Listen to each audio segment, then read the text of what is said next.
আজকে দেখি বৃষ্টি হয়েছে প্রচুর, মাছ থাকার সম্ভাবনা আছে। দেখি কি মাছ পাই।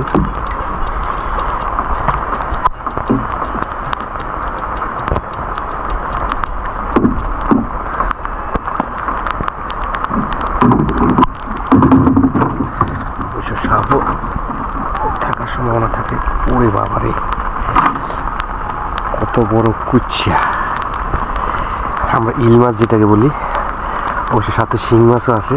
মাশাআল্লাহ, কুচুটা ফেলে দিতে হবে আর শিং মাছগুলো ধরে নিতে হবে। মাশাআল্লাহ, অনেক বড় শিং মাছ আছে, আবার অনেক বড় একটা কুচু আছে। ধরবো এটা, দেখি। মোটামুটি মাছ খারাপ পাইনি। শিং মাছ 4টা পেয়েছি, সাথে অন্যান্য ছোটো ছোটো মাছও পেয়েছি। আলহামদুলিল্লাহ, খারাপ না। খুব একটা খারাপ মাছ পাই নাই।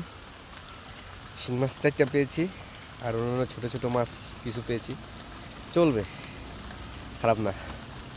তবে বড় বড় 2টা কুচু পেয়েছিলাম, ইল মাছ, কিন্তু দুর্ভাগ্যজনকভাবে এগুলো ছেড়ে দিতে হয়েছে। এছাড়া তো কিছু করার নাই। প্রথম খুব ভয় পাইতাম, এখন আর এগুলো খুব একটা ভয় পাই না।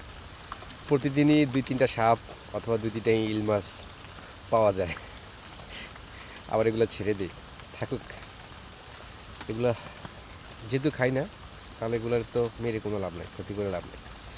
এগুলো আমাদের প্রকৃতির একটা অংশ, জীববৈচিত্র্যের একটা অংশ, তাই রেখে দিই আবার এগুলোকে।